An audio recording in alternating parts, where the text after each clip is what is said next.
Hey, good morning, everyone. I wanted to share with you just a video on making pulled pork sandwiches with a pork butt. I've made a few of them. They come out fantastic. So, there's a lot of videos that we see that shows you how to do it. I'm just going to share mine. It comes out fantastic every time, and it's super easy. So, wanted to kind of go through the steps. I'm making one today, so I'll walk you through what I do. Just if you're not sure, follow it, and I think you'll have a great recipe for yourself. So, here goes the steps. Okay, so one of the questions I get asked a lot is, do I use a binder or not? So a binder is something that's gonna stick the rub on the meat and keep it there. Most of the time I don't use a binder. I find that it sticks by itself fairly well. One of the keys though, regardless, is to let it sit for, I don't know, 30 minutes or so, longer if you want, and you'll see the juice really start to get pulled in from the meat. So today I decided to use mustard. I don't usually use it. I do on briskets. But I'm going to do it today and I'll show you the results. Okay, so like I said, I'm just going to put a little coating of mustard on it. Today I'm using Meat Church, which I have tons of different rubs, but I'm using the Honey Hog Barbecue and then the Holy Gospel rub.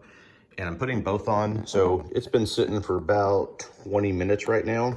And you can see it's really starting to soak into the meat really well. I'm gonna let that sit for another, I don't know, 15, 20 minutes, and then I'm gonna get it on the smoker, and I'll walk you through then. Okay, it's been sitting for about 45 minutes, just soaking in the rub. Now I'm about ready to put it on my Traeger.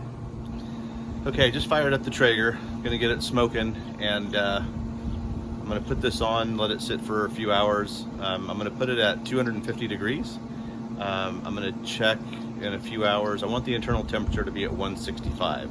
So it's starting to smoke. I'm gonna put it on and I'll come back in a few hours and show you. All right, there she goes. It's on, set at 250. I will come back and show you what it looks like. Okay, it's just hit 165. We're gonna lift it up. Oh wow, that looks great.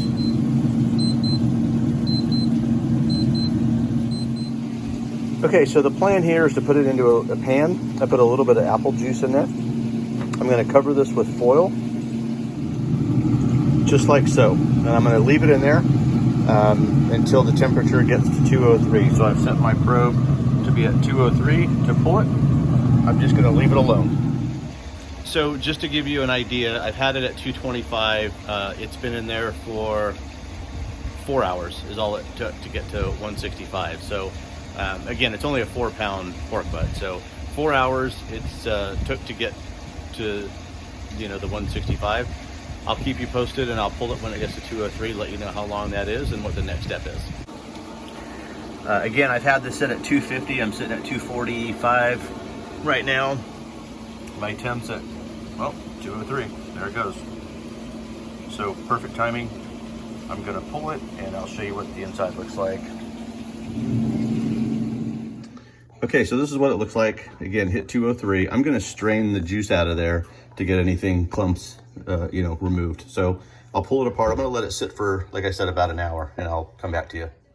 Okay, so what I wanna do now, if you look down here at the meat, it rested for about an hour. I'm gonna take that juice, I'm gonna strain it.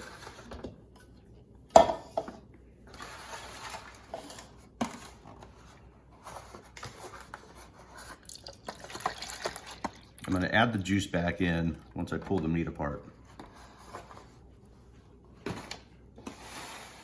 So now you just literally pull it apart, and this is just incredibly tender. Okay, and you can also use a fork if you like, it just falls right apart.